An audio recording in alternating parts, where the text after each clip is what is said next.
Tayo po yung tumayo ulit. Tayo po yung Tama yung sabi ni Pastor Kevin, lahat tayo, marami sa atin ng baptist. Pwede mo pa tayong, pag ang teacher po, laging naghanap ng mga estudyante at nasa likod. Sinasabi niya, pag kayo pumunta sa harap, pero kay additional grade. May I require na lahat po kayo ay lumarap. At ang pagpapala po niyo ay mas marami. Sabi ko sa mga estudyante ko, kapag kayo ay natuturuan ko, ay kapag kayo ay nalalawayan ko, tumatalsik kayo ng laway, mas gagaling kayo. Sabi sa estudyante ko, Sir, turuan mo na lang ako. Anyway, maraming magandang umaga po sa ating lahat. Tayo po ay manalangin. Tunay nga po, Panginoon, na wala pong makapag-hadlang sa amin. Pagluman, pangit man ang panahon, karamdaman man, kami, Panginoon, ay patuloy na maglilingkod at magpupuri sa iyo. We owe you, O Lord God, our breath, our strength, even this body, O Lord God. Ito'y kaloob mo sa amin kay pagpalain mo, Panginoon, ang bawat isa, lalong-lalo na sa pakikinig ng iyong salita. Napakahalaga, Panginoon, ng iyong salita sapagkat ito ay pagkain ng aming mga kaluluwa, Lord God. Kaya, Panginoon, huwag mong hayaan ako'y makatulog. Huwag mong hayaan, Panginoon, ako'y madlip. Kundi pagkus, Panginoon, ay buksan mo ang aming isipan, buksan mo ang aming puso, at naway manamnam namin ang bawat salita, Panginoon, na manggagaling sa iyong banal na salita, O Lord God. Bless us today, O Lord God. And we know, Lord God, that all things will work for our own good, O Lord God, because you have loved us and you have called us. Bless your words, Lord God. Itago mo, Panginoon, ang iyong lingkod sa iyong pag-ibig, sa iyong kapangyarihan, at naway, Panginoon, maramdaman namin ang banal na presensya ng Holy Spirit sa oras na ito, Lord God. Move in our midst, O Lord God. This we pray in Jesus' name. Amen. Okay. Manatili po tayo nakatayo sa pagbabasahin po natin ng salita ng Diyos. Salitan ulit po tayo. We have 9 verses. So pagdating po dun sa ikasyam, sabay-sabay po tayo. So salitan ulit po. Okay. So verse 1. Ang aklat na ito ay naglalaman ng pangitain ni Isaias, na anak ni Amos, tungkol sa Juda at sa Jerusalem noong panahon ng paghahari sa Juda ni Uzzias, Jotham, Ahaz at Ezekias. Verse 2. Makinig ang kalalitan, liwin ang kalupaan, sapagkat sa Yahweh ay nagsasalita. Nilalapagod kung nilagaan ang aking mga anak, ngunit naging magsik sila sa akin. Verse 3. Nakikilala ng baka ang kanyang Panginoon at ng asno kung saan siya pinapakain ng kanyang amo. Ngunit hindi ako nakikilala ng Israel. Hindi ako nauunawa ng aking bayan. Verse 4. Bansa ng kasalanan, mga taong gumawa ng kasamaan, mga anak ng masasamang tao, mga anak ng kailangan. Itinapili niyo si Yahweh, nilait ang banal na Diyos ng Israel, at pagkatapos ay tinagpuran niyo siya. Verse 5. Bakit patuloy kayong naghihimagsik? Nais pa ninyong laging pinaparusahan. Ang isip niyo ay gulong-gulo, ng damdamin niyo ay nanlulumo. Verse 6. Kayo'y puno ng karamdaman, ulo ang matapaa, katawan niyo ay matapaan ng sasa, lakay at dumudulong sugat. Ang mga tuloy ay nagdanamak na, walang merenda, at walang nakain. Verse 7. Sinalanta ang inyong bayan, tupok ang inyong mga lungsod, sinamsam ng mga dayuhan ang inyong mga lupain, at winasak ang mga ito sa inyong harapan. Verse 8. Ang isa silang nakatira, para bubong iniwan sa gitna ng basan, parang isang silungan sa gitna ng kalimutan, parang isang lungsod ng lupo. Sabay-sabay po tayo sa verse 9. Kung si Yahweh na pangyayari sa lahat ay hindi natira ng ilan sa ating lahi, tayo sana'y natulad sa Sodoma at Gomorrah. Ay po'y makakaupo na. So ngayong umaga po, tayo ay nasa ikalawang linggo ng ating sermon series sa aklat ni Isaiah. Ang aklat ng Isaiah po ay madalas, ito po ay most quoted or mentioned or referred to na libro sa New Testament. together with the Book of Psalms, libro ng awit. Ang aklat po ng Isaiah ay umiikot sa accusations of rebellion, idolatry, unbelief, warnings of judgment, calls to repentance and faith, as well as the message of hope of the coming Messianic King and the day of the Lord, a day of judgment for God's enemies, but peace and rest for His people. Ito rin po ay tinatawag na aklat ng Roman. It is the book of Romans sa Old Testament. Dahil dito ay nakikita po natin na malinaw kung ano po ang plano ng Diyos para sa mundo, para sa mga ibang bansa, at sa kanyang mga tao, sa kanyang mga and for His people. It is also known as the fifth gospel because of its famous messianic prophecies.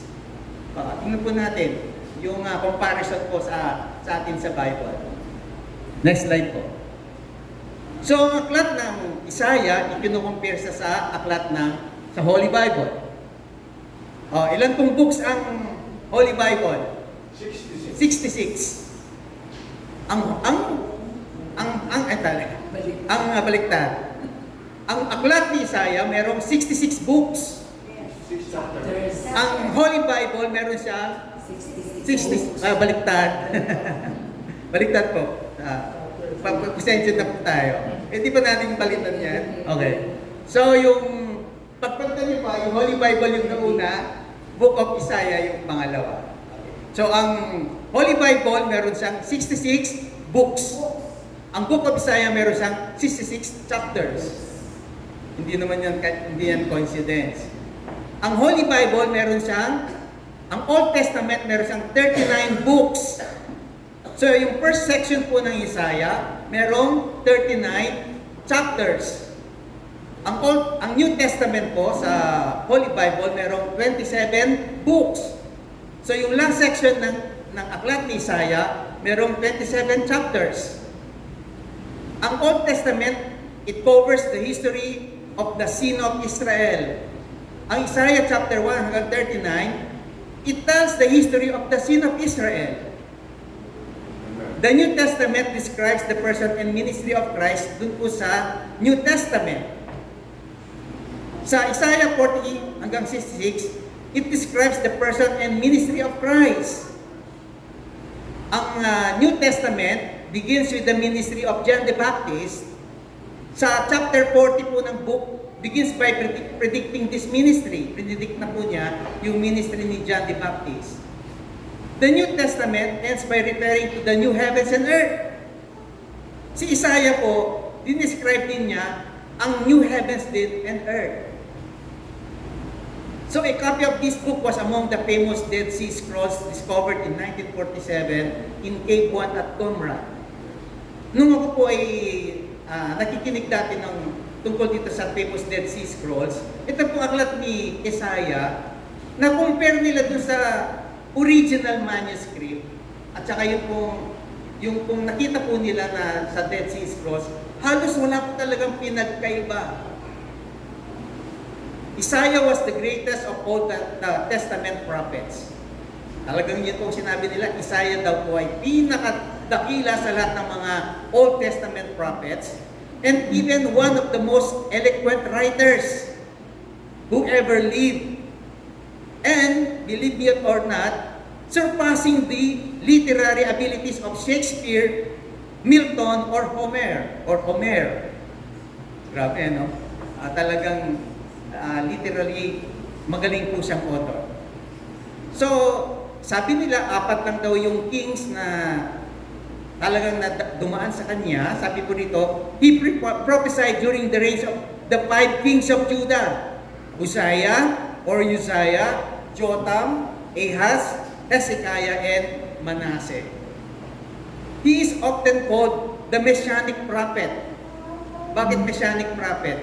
Because he records many prophecies of the coming of the Messiah into the world. Messiah means the anointed one. In the Old Testament, priests o yung mga hari were anointed with oil when they were appointed to their office. Prophets and kings were also anointed with oil when they were anointed, when they were appointed by God. The prophets foretold the coming of one who would hold all three of these offices. Ano ba yung tatlong offices? Prophet, priest, and king. Kaya nga, parang 3 in 1. Therefore, he was called the Anointed One. Ngayon ko lang na-realize na yung palang Anointed One ay parang 3 in 1. Siya yung anointed as prophet, he was anointed as priest, and he was anointed as king. Ang tawag sa kanya, because of that, is the Messiah. So the New Testament word for the Anointed One is Christ. So pag sinabing Christ, Messiah. Pag sinabing Messiah, the Anointed One. Okay. Jesus said, Isaiah saw the glory of Christ and spoke of Him. Basahin ko po para alam natin kung saan gagaling. Nasa New Testament po sa John chapter 12 verse 41. Sabi po nito, kahit na nasaksihan nila ang maraming himalang ginawa niya, hindi pa rin sila naniniwala sa kanya. Nangyari ito upang matupad ang sinabi ni Propeta Isaias. Panginoon, sino ang naniwala sa aming ipinalita? Kanino ipinakita ng Panginoon ang kanyang kapangyarihan? Hindi nga sila makapaniwala sapagkat tulad ng sinabi ni Isaias. Imagine nyo, kinote siya ni Jesus. Verse 40, binulag ng Diyos ang kanilang mga mata at pinatigas ang kanilang mga puso upang sila hindi makakita, ni makaunawa ang kanilang maisip. Sapagkat, makaisip, baka pa sila'y manumbalik sa akin at sila'y pagalingin ko. Sinabi ito ni Isaiah sapagkat nakita niya ang kalwalhatian ni Jesus at nagpahayag siya tungkol kay Jesus. Ang tanong, paano nakita ni Propeta Isaiah ang kalwalhatian ng Diyos? Balikan po natin ang aklat ng Isaiah sa chapter 6. Hiramin ko muna po yung chapter 6. From verse 1 to 5. Noong taon na namatay si Haring Isaias, nakita ko si Yahweh, si Isaiah po nagsasalita. Nakita ko si Yahweh na nakaupo sa isang napakataas na trono. Ang laylayan ng kanyang kusutan ay nakalatag sa buong templo. May mga serapim sa kanyang ulanan at ang bawat isa ay may 6 na pakpak. 2 ang nakatakip sa mukha, 2 sa mga paa, at 2 ang ginagamit sa paglipad. Sinasabi nila sa isa't isa ang ganito, banal, banal, banal. Si Yahweh na makapangyarihan sa lahat. Ang buong daigdig ay puspos ng kanyang kalwalhatian. Sa lakas ng kanilang tinig ay nayanig ang mga pundasyon ng templo at ang loob nito ay napuno ng usok. Sinabi ni Isaias, kawawa ako sapagkat ako ay isang makasalanan. At mula sa isang lahing makasalanan, mapapahamak ako sapagkat nakita ko ang hari, si Yahweh, ang makapangyarihan sa lahat. Isaiah knew this, or Isaiah knows this, because alam natin na kapag ang high priest ay hindi ready at siya ay pumunta sa Holy of Holies, ano mangyayari sa kanya? Todas. Ihilahin na lang siya. Kaya karamihan ng mga pari na nag-o-offer at pumunta sa Holy of Holies ay merong kalembang sa paa or sa laylayan ng kanyang mga damit. At pag yun ay hindi na kumakalembang sa loob, ibig sabihin, patay na yung nasa loob, kaya hihilahin na lang siya. Isaiah saw the glory of God in a transcendent manner. The first time na pag-aralan ko ang transcendent, nung ako ay bata pa sa Panginoon. Sabi kasi ito isang pastor, I want you to experience God in a more transcendent way. Ano ba yung transcendent way? Isang experience na walang mga paliwanag sapagkat ito ay nakikita lang sa spiritual na bagay. Tama nga naman siya.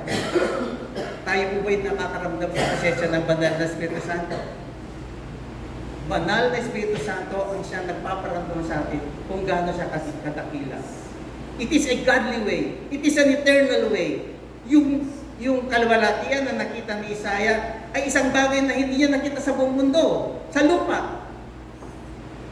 Sabi nga din, yung meaning ng transcendent is, it surpasses anything that you see on earth. Kaya yung experience natin kapag tayo nag-worship sa Diyos, higit pa sa experience na nararamdaman natin sa lupa. When we say, Lord, you're good, Katulad ng inawit natin kanina, that song was composed because the composer experienced how good the Lord God is in his life. Amen? It is everything beyond what we can ever imagine here on earth. It is an humbling experience. Nung nakita niya ang kabanalan, kalalakihan ng Diyos, nakita niya kung gaano siya makasalanan. At sinabi niya, mapapahamak ako. At sa susunod na preaching, malalaman natin kung anong ginawa ng Diyos. Isaiah meron po tayong slide. Next slide po. Di ba sabi natin si Isaiah is prophet. Imagine nyo, yung dalawang pangalan ng kanyang anak ay propesya. So meron siyang dalawang anak. Ang pangalan ng isa ay si Shear, ang sabi, Jashub. Ang ibig sabihin, the remnant returns. Totoo naman, di ba? Yung mga, kasi nag-exile ang mga Israel, sila yung bumalik din. And then yung pangalawa, Maher Shalash Hashbaz, apat siya. Hate, spoil, speed, pray. This is a prophecy that tells the eventual attack of the Assyrians on the northern kingdom of Israel and its neighbor, Syria. Naging prey ang northern kingdom. So it was believed that his father Amos, not the Amos the prophet, the another Amos was the brother of King Amaziah of Judah. So ibig sabihin, uncle niya ay hari. Kaya labas-masok pala siya sa mga kaharian. So, this would make Isaiah a royal seed. Okay, next slide. So, some of the prophecies fulfilled during his lifetime are as follows. Judah would be saved from the threatened Syrian and Israeli invasion. Syria and Israel later would be destroyed by Assyria. Assyria would invade Judah. Jerusalem would be saved during the invasion. Hezekiah's life would be extended by 15 years. Alam natin yan. Assyria would be judged by God. And then prophecies fulfilled after his lifetime. Yung Babylonian captivity. Babylon to be overthrown by Cyrus. The decree of Cyrus for exiles to return to Jerusalem. Diba? Pinangalan niya yan sa kanyang anak. The ministry of John the Baptist. The birth, earthly life, sufferings, death, resurrection, ascension, and exaltation of Jesus Christ. And then, there are still prophecies that are yet to be fulfilled. Ano yung una? Tribulation. Pag nagkaroon ng tribulation, ang lahat ng mga anak ng Diyos ay hindi kasama. Say amen. Bakit? Tayo ay na-rapture na. Sabi mo sa sarili mo, tayo ay na-rapture na. Yeah. The Battle of Armageddon and the Millennium. Okay. So what is the breakdown of the book of Isaiah? Next po. Next. Yan. And then next po. Okay. So, from chapters 1 hanggang chapter 37, pinag-uusapan po dito ang Messiah as King. Chapters 38 to 55, Messiah as servant. And chapters 56 to 66, Messiah as the anointed conqueror. Okay. So the book of Isaiah is filled with heavy accounts of Israel's sin and rebellion and warnings of their coming judgment. But along with warnings, Isaiah also offers a message of hope because he is the suffering servant. And then as a conquering Messiah, he would come to establish God's kingdom on earth and create a new Jerusalem. Okay. So, basahin na po natin yung pong mga wala po rito ng nakaraang linggo. Ito pong verse na to ay na-discuss po ni Pastor Kevin. So, basahin po natin. Verse 1. Ang aklat na ito ay naglalaman ng pangitain ni Isaias na anak ni Amos tungkol sa Juda at sa Jerusalem noong panahon ng paghahari sa Juda ni Uzzias, Jotham, Ahaz at Hezekiah. So Isaiah begins with the historical city of Jerusalem. The opening verse gives us the background to the book. its origin, author, scope, and time period. So these kings give us a time frame of 660 up to 680 BC. So by the time Isaiah's ministry began, which is 740 BC, the northern tribes of Israel were in decline and about to be destroyed by the Assyria, yung daw pong northern kingdom.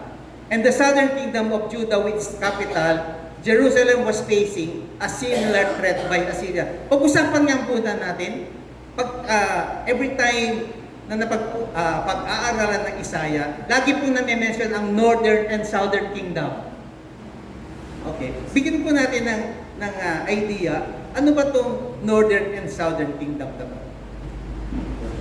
Okay, next. So ang northern kingdom po ay, di po ba there are 12 tribes? So yung 10 tribes po, sila po ay nag-form ng northern kingdom. Reuben, Simeon, yan po yung order ng kanilang edad. Pinakamatanda po si Reuben, Simeon, Levi, Dan. Tapos doon po sa southern kingdom, si Judah at saka si Benjamin. Alam na po natin saan magagaling si Jesus Christ. Sa southern kingdom, sa Judah. Okay. Ano bang nangyari? Bakit nagkaroon ng split? Bakit na-divide?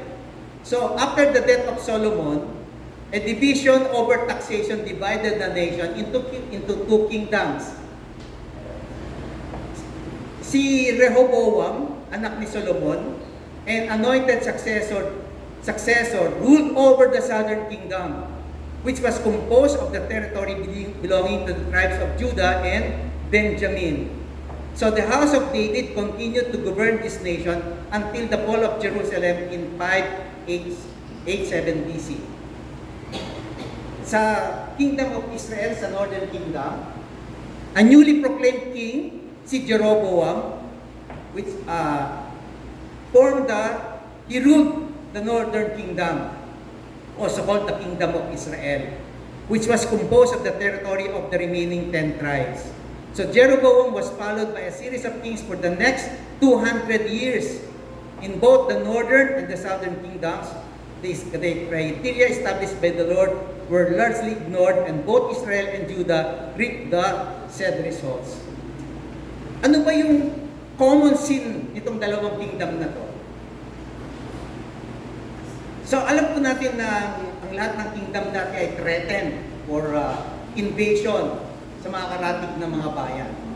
Yung Northern Kingdom, ang ginawa po nila dahil threatened po sila sa pag-invade ng Assyria, ang ginawa ng Northern Kingdom, pag sinabi natin Northern Kingdom, sila yung nasa taas, tapos yung baba ay yung Southern Kingdom. Ang ginawa po ng Northern Kingdom, nakipag-affiliate sila sa Egypt. So, however, na-invade pa rin sila ng Assyria. So, ibig sabihin po, they failed.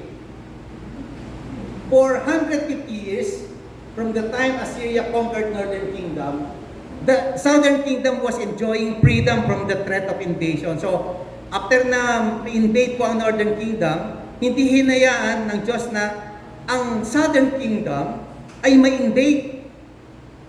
However, dumating yung threat after 150 years. So, the Assyrians would then come against the southern kingdom of Judah, and because of this threat, the leaders of Judah again looked to Egypt for protection. Sila rin, nagsasabi sila na makipag-affiliate tayo, makipag-alliance tayo sa Egypt. Ngayon si Propeta Isaiah nag-warn, sinabi niya, huwag niyo nang ulitin ang ginawa ng Northern Kingdom.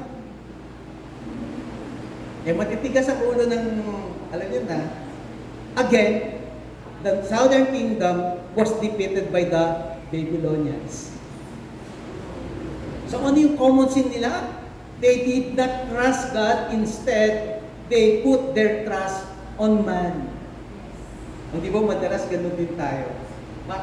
Sa ating istorya, makikita ninyo, maiinis kayo sa mga Israelites, pero eventually, maiinis kayo sa sarili natin. Ipinakita kay Propeta Isaiah sa pamamagitan ng revelation, divine revelation, ang tunay na kalagayan ng bansa. Kung ano ang gagawin ng Diyos, kung bakit niya ito ginagawa at kung saan patutungo lahat sa ilalim ng kanyang mahusay at soberanong control. We believe that God is sovereign. And when He controls us, that is for our own good. Sabi po sa Isaiah chapter 1 verse 2 to 4, ito po yung akin pong, actually ang nakasign po sa akin ay Isaiah chapter 1, from verse 2 to 9. So, the nature of sin, una po ay hinahati siya, nature of sin. Ano ba yung kasalanan? Pwede sabihin, gawin po natin, ano ba yung kasalanan na kinamumuhian ng Diyos? Di ba? Okay. So, basahin ko po ang nasa screen. Sabi po rito, makinig ang kalangitan, gayon din ang kalupaan, sapagkat si Yahweh ay nagsasalita. Pinalaki ko at inalagaan ang aking mga anak, ngunit nagimagsik sila laban sa akin. Nakikilala ng baka ang kanyang Panginoon at ng asno kung saan siya pinapakain ng kanyang amo. Ngunit hindi ako nakikilala ng Israel. Hindi ako naunawa ng aking bayan. Verse 4, bansang makasalanan, mga taong puno ng kasamangan, mga anak ng masasamang tao, mga anak ng katiwalian. Itinakwil niya si Yahweh, nilait ang banal na Diyos ng Israel at pagkatapos ay tinalikuran niyo siya. Nakita po nyo, ilang klaseng anak po yung nandyan. Ang kinoconsider niyang mga anak at yung pangalawa ay mga anak ng katiwalian.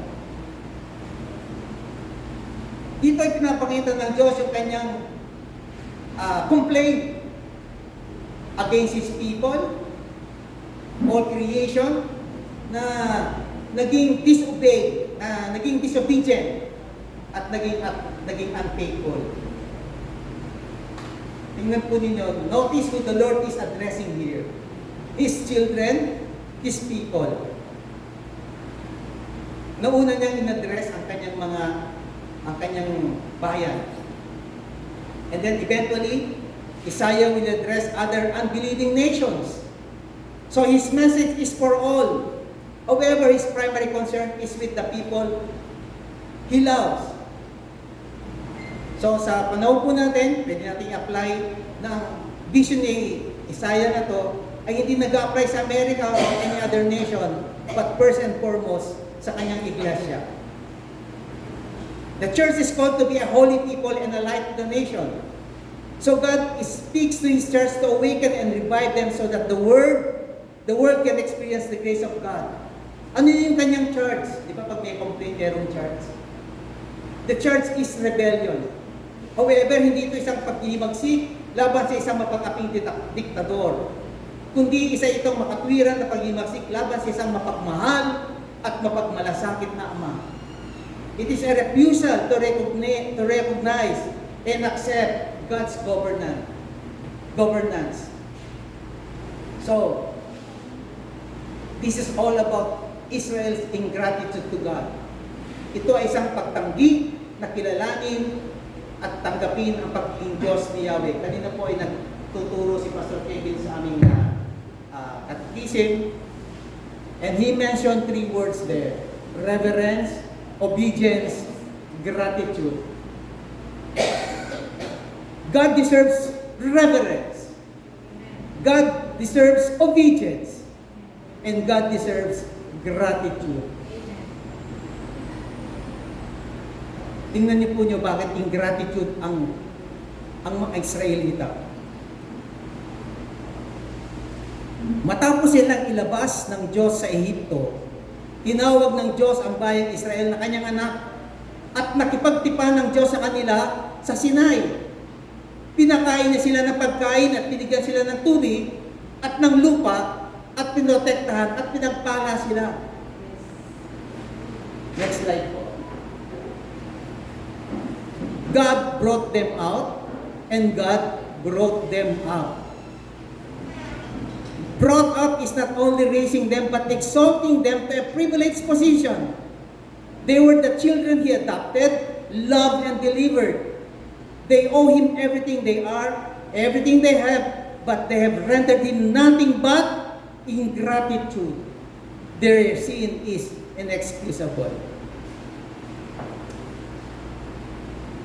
Magte-testify lang po. Yung ako po ay galing sa senior high school sa PCU Manila. Nung sinusulat ko po ito, siyempre, sabi nga pag kayo nag-preach, may experience muna bago kayo. God brought me out from PCU Manila and He sent me to PCU Dasma. From senior high school teacher to college professor. Kaya sabi ko, Lord, you did not only bring me out, but you also brought me out. It's a privilege to become a child of God. Say amen. Amen. Hindi lang ito pribileyo na binigay ng Diyos sa mga Israelite. Isang pribileyo na sila ay ampunin, kalingahin, pagbalain. So ano lang ang dapat nilang gawin, di ba? Dapat sila ay magpasalamat. Ngunit tumanggi silang tanggapin ang pagiging gobernador ng Diyos sa kanilang mga buhay. Look at verse 3. Tagalog na lang.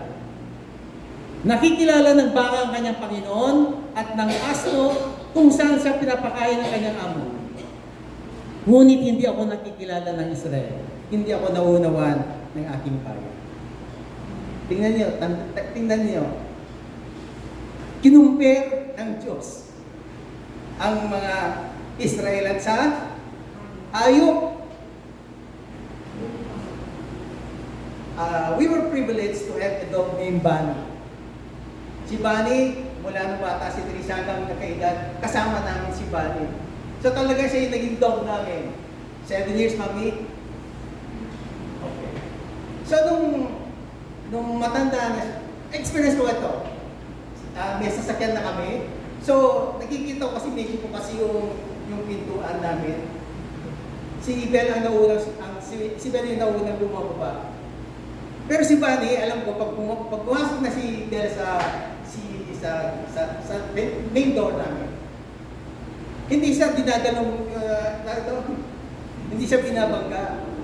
Yung aso nakikita ko, nandun lang naghihintay. Kaso pagpasok ko, dapat nakakalimot ako kasi dadambahin niya ako.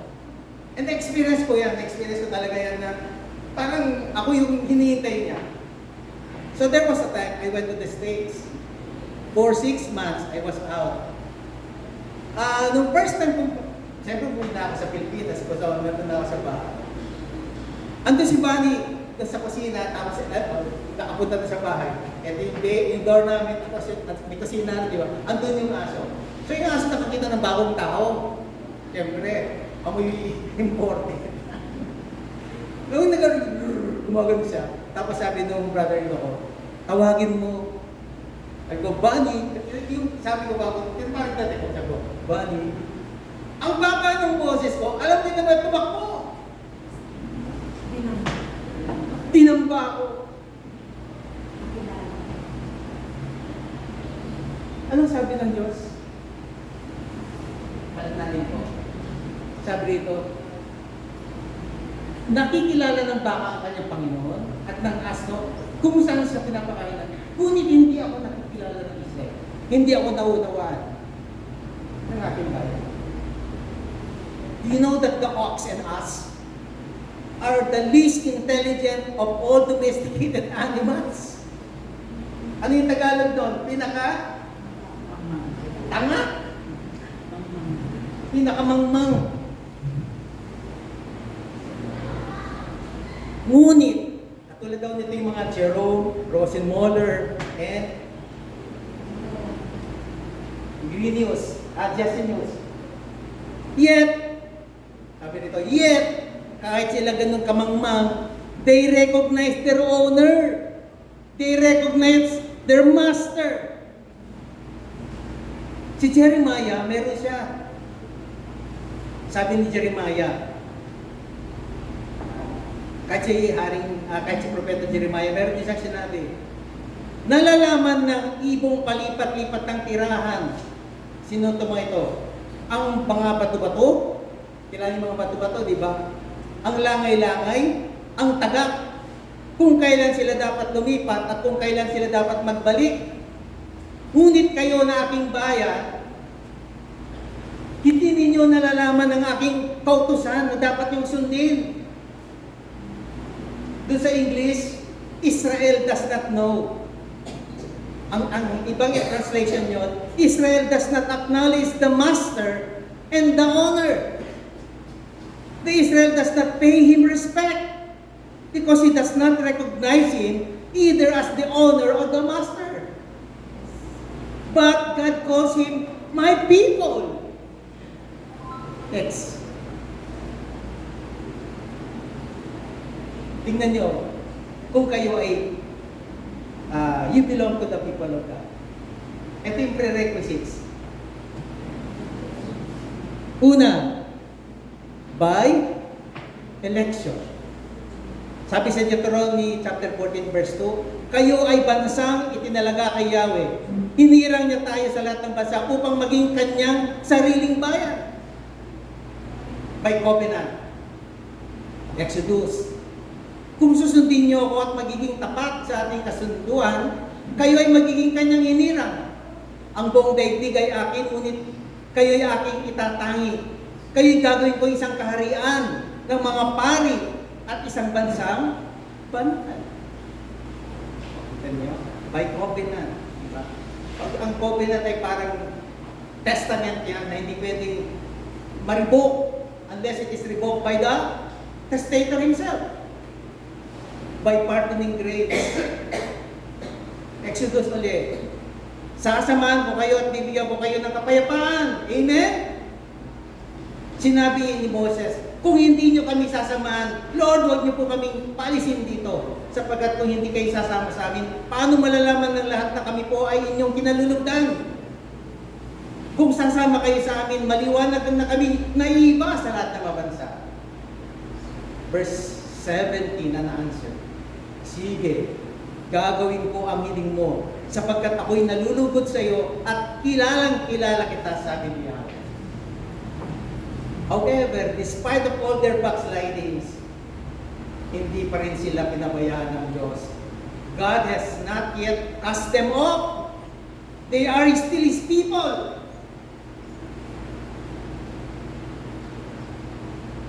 In Isaiah, from first to last, standing in contrast with the nations. Ginagamit ang salitang the nations and then the Gentiles. Kasi ang Gentiles ay the worst. The nations, the beloved.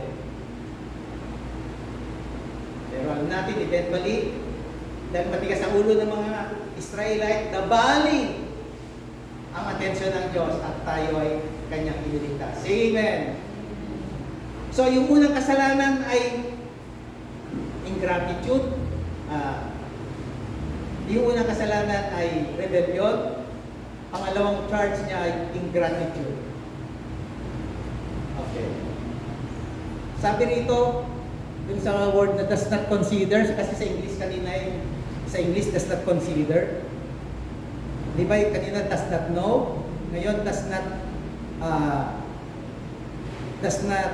consider.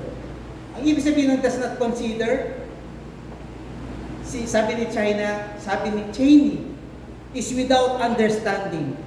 Sabi ni Bishop Lot, my people does not consider me, meaning does not reflect on my relation to them as Lord and Master. Ibig sabihin, ang charge nito ay ignorance. Hindi nila alam. God's people act as if they don't know Him or what is done for them. They don't see the heart of the matter. They don't think. It's heartbreaking madness. Kaya nga, kinumpare sila sa donkey and ox. Even though yung dumbest, most stubborn animals, they know how to behave like how they behave to their master.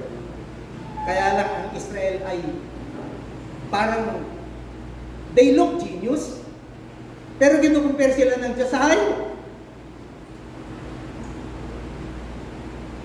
Pag ikaw ay nagalit sa isang tao, tinawag mo siyang hayop, talagang galit na galit ka na nun, hindi ba?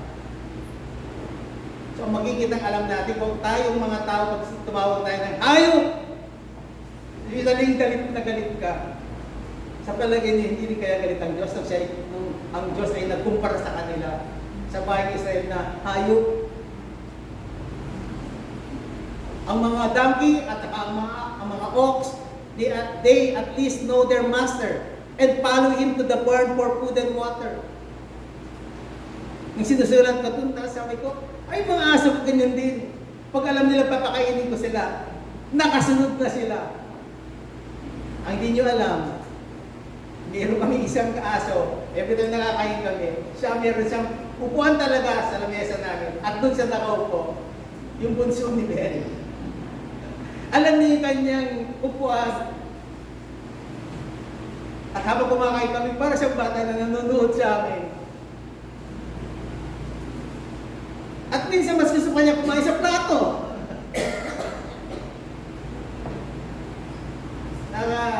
Ang mga hayop ay tinuturuan tayo. Katulad ng natin na pag-aralan natin. So, right from the start, we see sin exposed for what it truly is. Rebellion against God, ingratitude, and ignorance.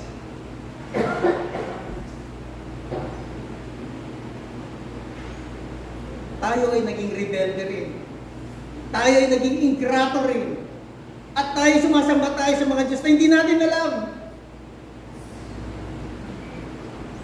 Si Pastor Sani yan nag-mention dito sa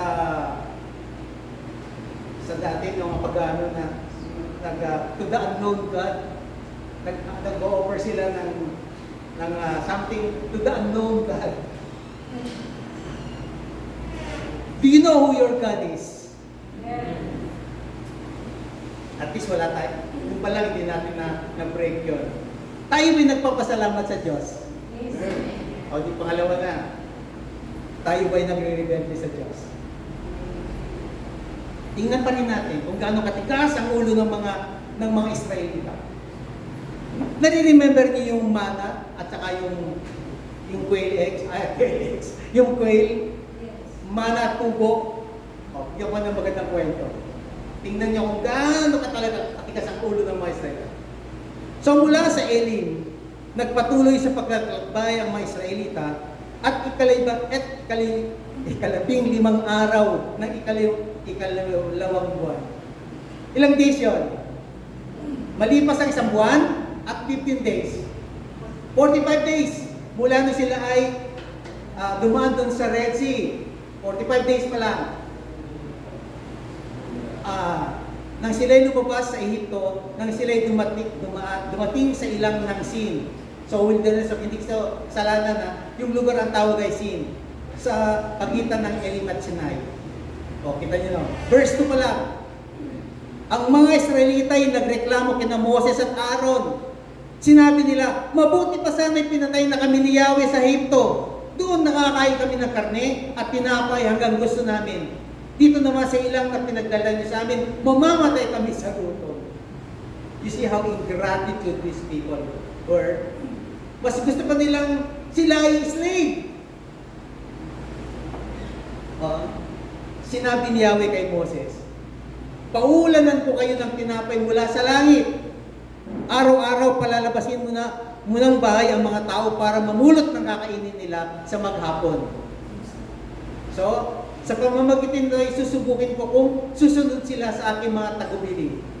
Tuwing ika-6 na araw, doble sa karaniwan ang kanilang pupulutin at ihanda. This was the first time, this is in Exodus, that the word Sabbath was mentioned. So anong gagawin daw every day? Pupunta sila at mamumulot sila ng mana. At tuwing ika-6 na araw, dodoblehin nila. Kasi pagdating ng 7th day, wala nang mana. So kailan nila gagawin yung mana? 6th day. So pagkatapos ng pagkikipag-usap nila kay Yahweh, sinabi ni na Moises at Aaron sa mga Israelita, mamayang gabi, mapapatunayan nyo na si Yahweh ang naglabas sa inyo sa Ehipto. At bukas na umaga, makikita ninyo ang kanyang kapangyarihan. Narinig niya ang inyong reklamo laban sa kanya. Ay, alam niyo ba ito sa verse 7, at bukas ng umaga? Ano yung kanta natin? Ano? They are new every morning. So ang pag-ibig ng Diyos, yung mana na ipagkakalob sa kanila, kailan nila kukunin? Bukas ng umaga. Or, maybe, kinaumagahan. So, and then, ito nangyari.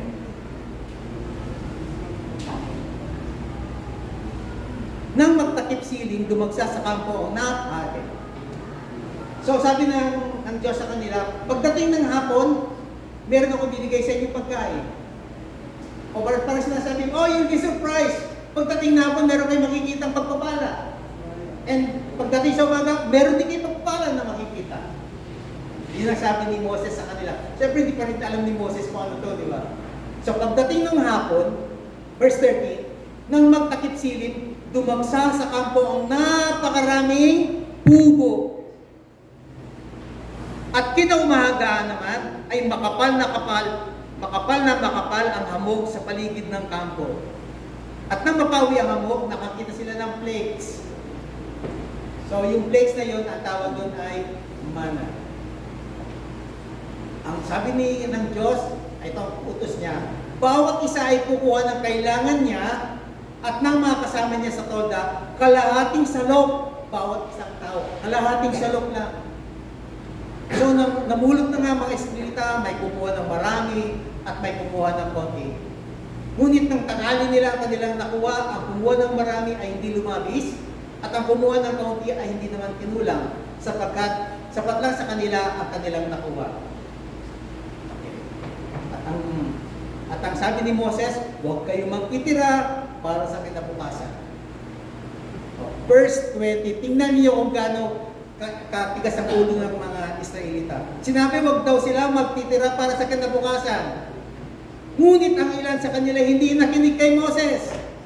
Kinabukasan, inuot at bumaho ang itinira nila. Kaya nagalit sa kanila sa Moses. Kaya mula noon, tuwing umaga, namumulot na lang sila ayon sa kanilang kailangan. Di ba nasabi ko kanina, pagdating ng 6 day, 2 beses silang kukuha, dodoblihin nila yung kukunin nila. Okay. 6 na araw kayong mamumulot niyan, ngunit sa ikapito, ang araw ng pamamahinga ay wala kayong makukuha. So yung araw ng pamamahinga, that is Sabbath, that was first mentioned in verse 20. Verse 27, tignan ninyo. Ngunit nang ikapitong araw, ay mayroon pa ring mga lumabas sa bukid para mamulot. Di ba? Sinabi na wag na nga kayo mamumulot. Ngunit, ano nangyari? Ngunit, wala silang nakuha. Ang tikas ng ulo, di ba? Sinabi wag na kayo lalabas. At marami pa rin lumabas. O, ang sabi ni Yahweh kay Moses, hanggang kailan pa kayo susuway sa aking mga utos? Ano yung 4 charts? This obedience. Nagkakita niyo ang obedience doon.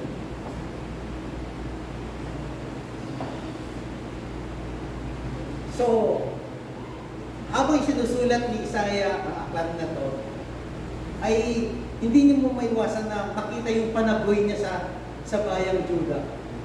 At ginamit yung salitang woe. And ang woe na yan daw ay word normally reserved for the wicked Gentile nations. At ngayon, dahil sa katigasan ng ulo ng bansang Israel, ay nagamit ito ni Isaiah. The charge of enslavement is corruption. Isaiah describes Israel's privileged position and how it was corrupted. The holy nation became sinful. Ang mga anak ng Diyos ay tinimbang, ngunit kulang. So how does this happen? Next po. Next. Ay, nandun po yung sagot. Next. Next po. Balik po, balik.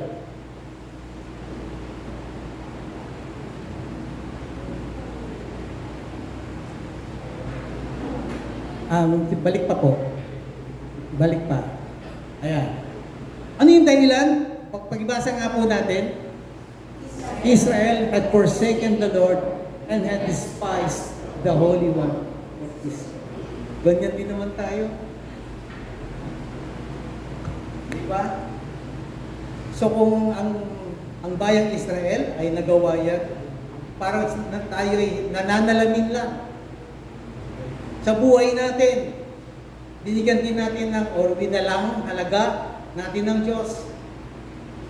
At tayo ay mayroong hiwalay na relasyon sa Kanya. To forsake the Lord is the opposite of to seek the Lord. Rather than determining to be with Him and be like Him, forsaking is deliberately distancing ourselves from Him. Holy One of Israel is Isaiah's favorite name for God, and it was used 25 times. It describes the very nature of God, all that marks Him out as a unique, transcendent, and pure. He is Israel's Holy One, and yet they despise Him and His holiness.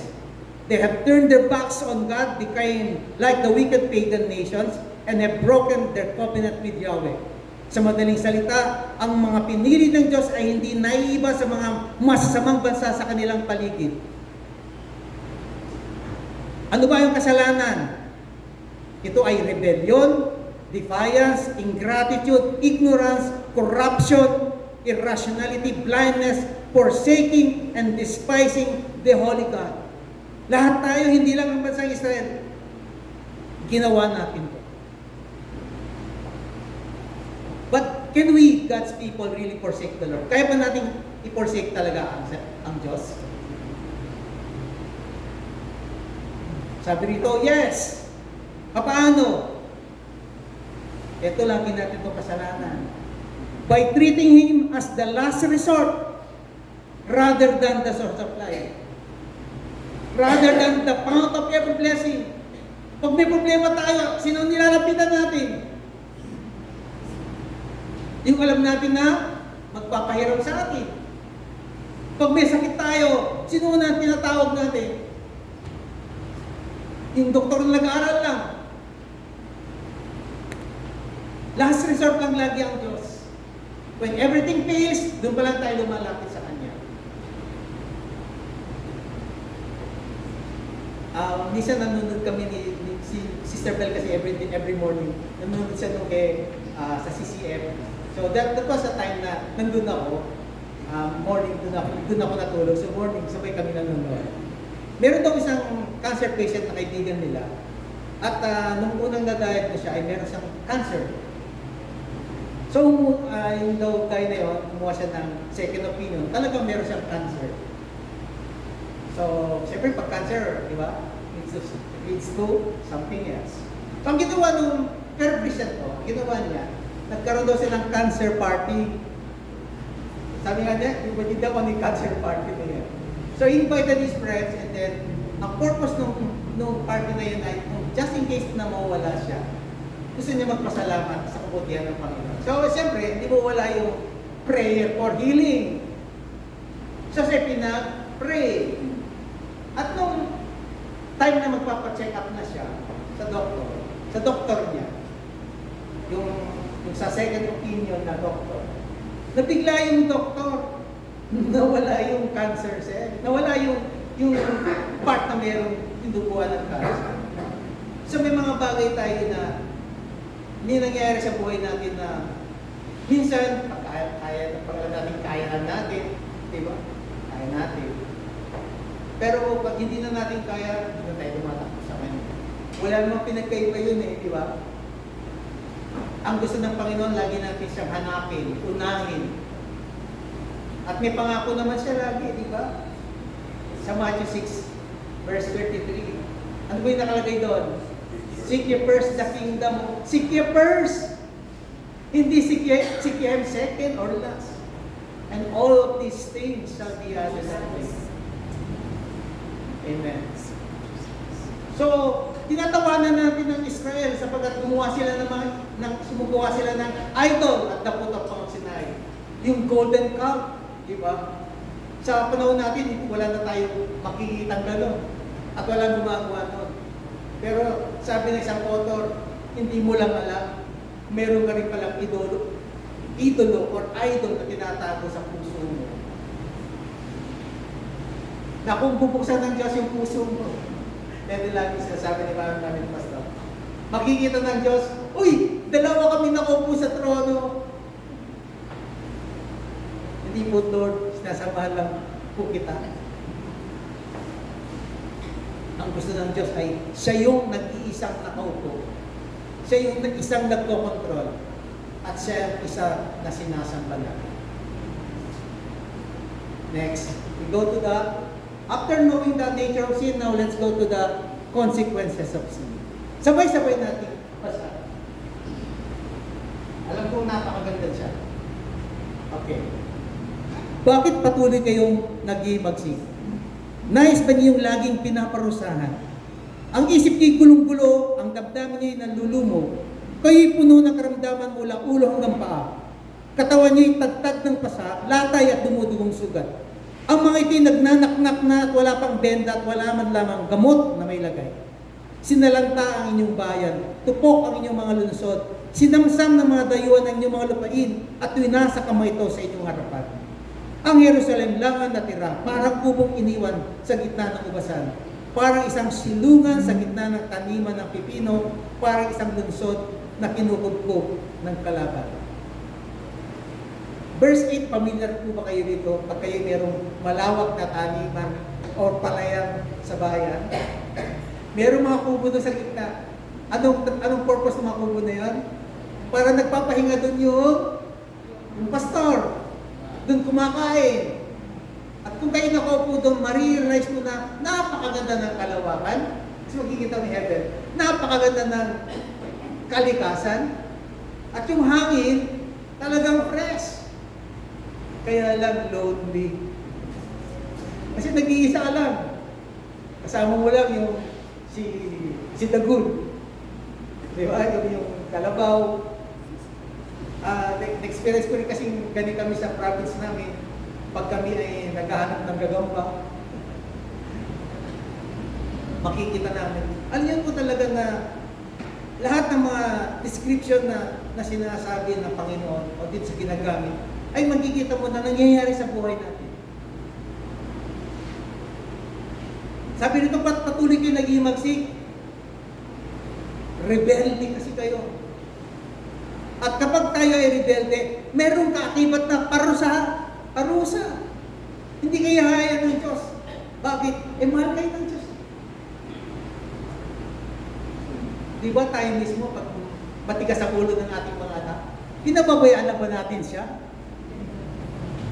Kung hindi pa natin siya mapalo, kinakausap natin siya.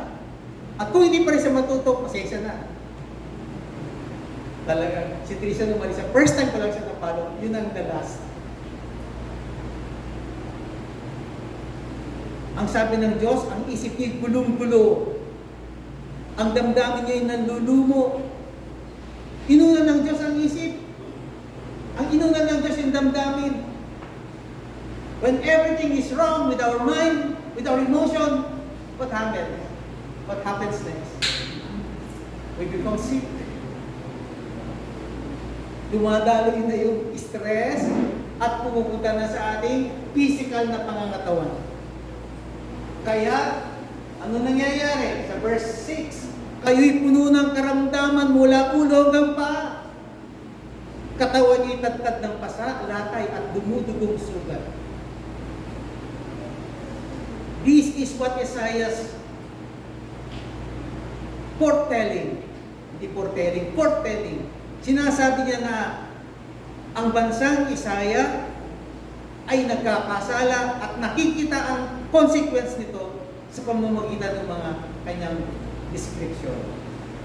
Dito pinapakita ang dalawang imahe. Una, isang bruised, wounded, however, he doesn't recognize his need for help. Bakit patuloy kayo nag-imagsik? Nais ba niyong laging pinaparusahan?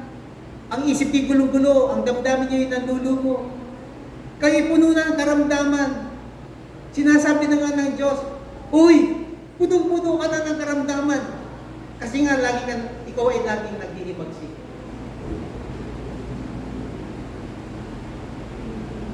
Ito daw ang description ng isang taong may sakit. This man is brutally beaten within an inch of his life with open wounds and horrific bruises on every square inch of his body that haven't had any treatment whatsoever. And he's begging for more. Punong-puno na siya ng sakit, punong-puno na siya ng sugat, at punong-puno na ng nagnanaknak ng kanyang katawan. Inalin tulad sa isang tao, sige pa, dagdagan mo pa! Pahirapan mo pa ako. Yan ang description ng isang taong makasalanan.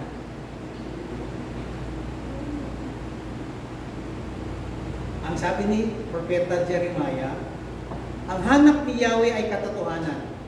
Pinarusahan niya kayo, ngunit hindi niyo pinansin ang sakit.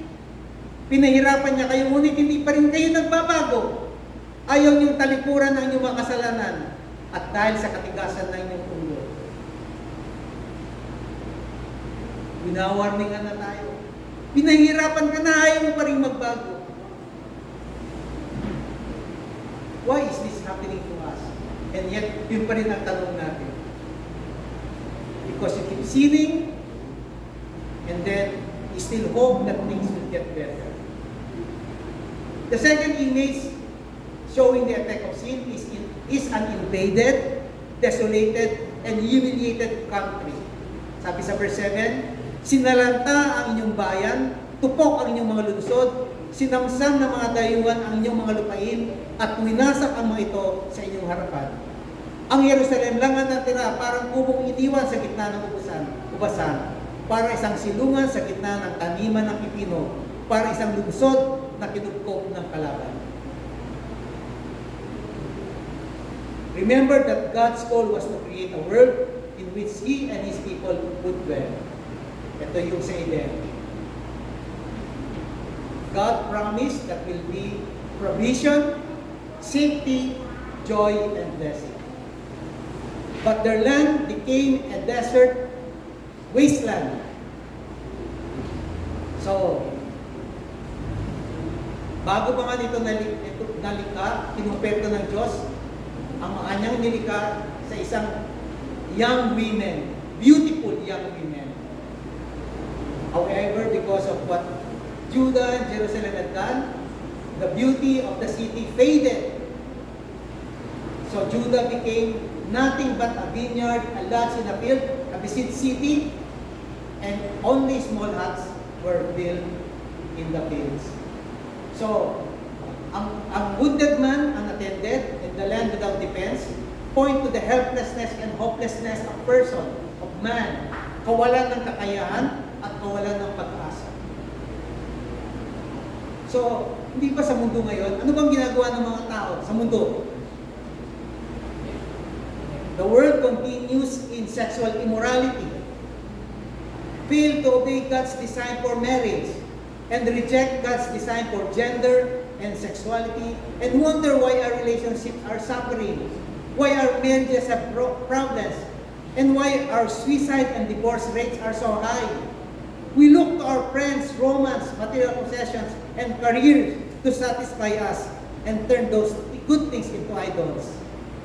Alam niyo po ba na walang earthly relations that will ever satisfy us?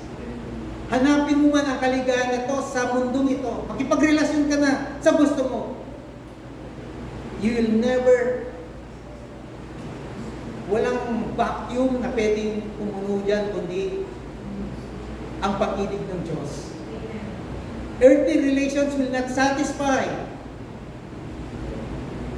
You will remain empty. Say amen. O, ngayon sa ating mga Kristiyano, What about the believers?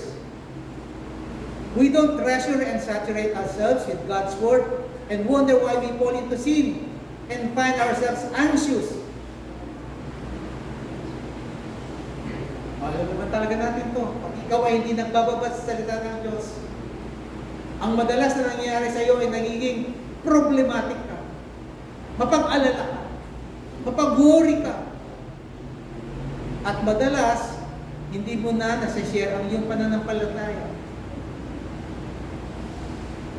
Ang nangyayari, option na lang ang salita ng Diyos. Option na lang ang pagsamba. Option na lang ang pagpunta sa church kasi ang church boring. Tanungin ninyo ang sarili natin. Option na lang ba ang pagpunta natin sa church? It must be our first love. Nagtataka ba kayo kung yung mga anak ninyo ay hindi natutuwa sa salita ng Diyos? Hindi nagmamahal sa salita ng Diyos kasi kayo mismo mga magulang ay hindi nagmamahal sa Diyos, sa kanyang salita at sa kanyang mga gawain.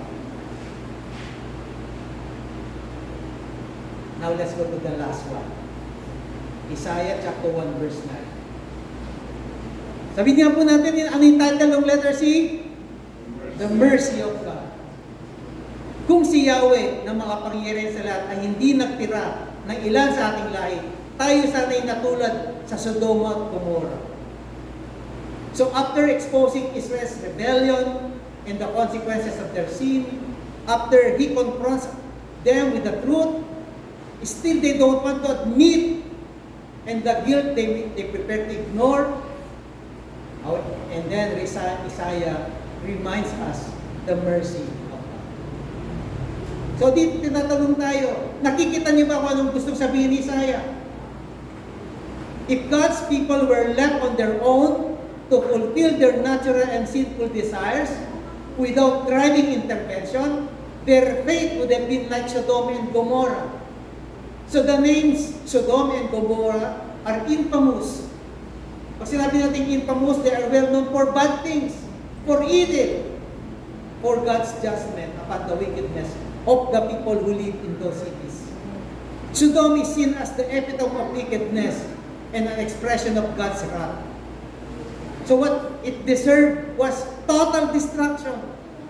Kung ang sila, dahil sa kanilang kasalanan, sila ay hinahalan tulad sa Sodom at Gomorrah na nagdi-deserve ng total destruction. Their willful and mindless rebellion called for this unmitigated wrath of God and eternal damnation. This is what every sin against God deserves. But the difference between the people of God and the enemies of God is the unmerited mercy of God. Hindi sila na-destroy, they were spared because of the mercy of God. This is a divine preservation. Next slide po. Mercy is equal to divine preservation. Pag ikaw, kapatid, ay alam mo ikaw ay anak ng Diyos, ipipreserve ka niya. Say amen. Hindi ka niya hayaang ikaw ay magapi. Ikaw ay kanyang i-preserve because of His mercy. There comes a point at which the Lord of mercy stretches out His hand and says, no to the consequences of sin and the power of sin and death. He will not let His people go further. Sabi ni Peter, ay ni Paul sa Romans 9:29, mismo si Paulo sinabi niya to. Si Isaiah din ang nagsabi, kung ang makapangyarihan Panginoon ay hindi nagtira ng ilan sa ating lahi, tayo sana'y naging katulad ng Sodom at Gomorrah. Ba't kailangan magtira ng Diyos sa kanilang lahi? Bakit? Next slide.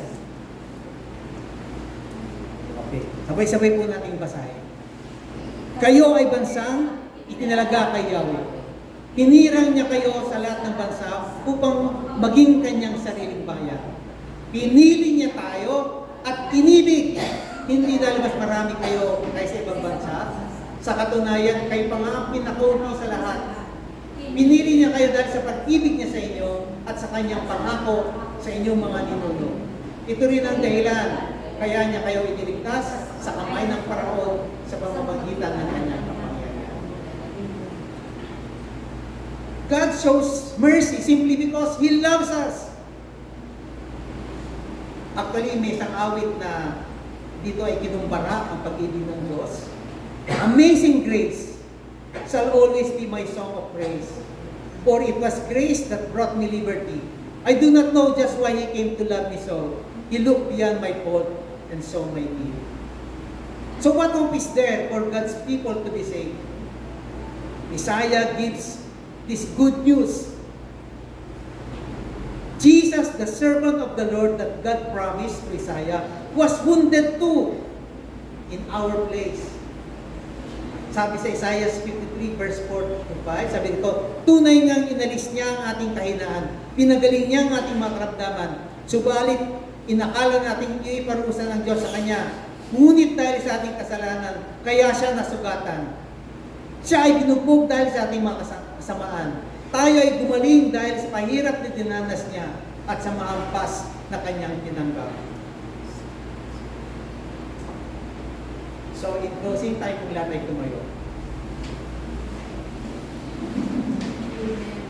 Bakit na natin basahin yung last verse? Sabi dito, kung ikaw ay hindi pa nakikita yung hiding place from God's wrath, kung ba tayo ay nasa hiding place ng Panginoon, mula sa parusa ng Diyos, tayo ay hinawakan, itinago sa kamay ni Jesus. Say amen. No one can pluck us out from the hands of God. We are only headed for the meeting place, heaven. At kung ikaw ay wala pa dyan sa hiding place na yan, isa lang ang pwede mong kalagyan, kapatid. Hell. God is patient. God is kind. And if you confess your sin and that you will admit your need for healing and place your trust in God, isa lang sinasabi dito, you will experience the grace and mercy of God. Your sin-sick, broken, and wounded heart can be healed. Sa mga anak ng Diyos na narito, I want you to remember the mercy of our God. Sabi sa awit, banayad nga kung magalit ang Diyos, hindi siya nagtatanim. Yung taglang niya yung galit, hindi niya kinikimkim. Hindi katumbas ng pagsuway kung siya ay magparusa. Hindi tayo sinisingil, bagamat tayo ay may sakit. Basahin po natin at i-declare po natin itong sinasabi po sa Titus chapter 3 from verse 4 to 7. Let's read this, parang ito pa gawin nating prayer. Sabi po rito, ngunit ng mahayag ang kabutihan at ang pag-ibig ng Diyos na ating tagapagligtas. Iniligtas niya tayo, hindi dahil sa ating mabuting gawa, kundi dahil sa Kanya, habag sa atin. Tayo iniligtas niya sa pamamagitan ng Espiritu Santo na naghugas sa atin upang tayo ipanganak na muli at magkaroon ng buwan. Masaraganang pinagkaloob ng Diyos sa atin ang Espiritu Santo sa pamamagitan ng ating tagapagligtas. Ang Joy in Christ Church ba ay naging takpagman? Ang Joy in Christ Church ba ay masaganang pinagkalooban ng Diyos ng banal na Espiritu Santo? Say amen. Amen. Do you believe that the Holy Spirit is here? Do you believe that you are born again? Amen. Kasi yung produkto ng Holy Spirit eh. Tayo papanganak na muli. At tayo mabibigyan ng mabubuting gawa dahil sa kanyang habag. Ikaw ba, kapatid, ay nangangailangan ng mabuting gawa ng Diyos sa oras na ito? Do you see yourself someone who needs anything from God? God preserves His children. Sabi nga, mercy is equated to divine preservation. Marami tayong sakit sa ating katawan, and what we need is God's healing. We need God's preservation. And to preserve a man that is sick is to heal him. Kaya kanina habang sinusulat ko to, Lord, I want you to preserve me. I want you to heal me, Lord God. And Lord God, maraming salamat na higit pa sa biyaya pwede mo ibigay sa amin. Maraming bagay kami hinahanap, Lord God, katulad ng kaligayahan, kapayapaan, kagalingan, O Lord God, at kaayusan. Lalo-lalo na sa loob ng aming pamilya, Panginoon. Lord, we need your touch. We need, O God, that you work in us, O Lord God. Makita po namin sa iyo na may layunin ka, bakit mo kami niligtas. Show us the reason, Lord God. Show us your purpose in our lives, Lord God. Bakit kami na-born again? Let us just not remain sitting here every Sunday. Isang katuruan, Panginoon, na ang lagi mong hinahanap ay hindi separate ang worship sa worshippers. Gusto mo makita na yung worship ay dala-dala ng isang worshipper. Hindi separate yung worship sa worshipper. Na pagdating ng araw ng linggo ay iisa sila, yung worship at yung worshipper. Pagdating ng Lunes hanggang Sabado, nakahiwala yung worship at nakahiwala yung worship. Lord, gawin niyo po kami worshipper talaga ninyo, Panginoon. Hindi lang tuwing linggo, kundi mula Lunes hanggang Sabado, Lord God. At tuwing linggo, makikita mo kami, Lord God, sa banal na araw na to, Lord God, kami po ay naglilingkod, sumasabat, nakikinig ng iyong salita, and more importantly, nakikipag-fellowship po sa bawat kapatiran. Lord, sa lahat ng mga nakarinig ng ikalawang naturuan sa Aklat ni Isaiah, pagpalain niyo po kami, Panginoon, Lord. Naway ang aral na to ay may pamuhay po namin sa aming mga buhay.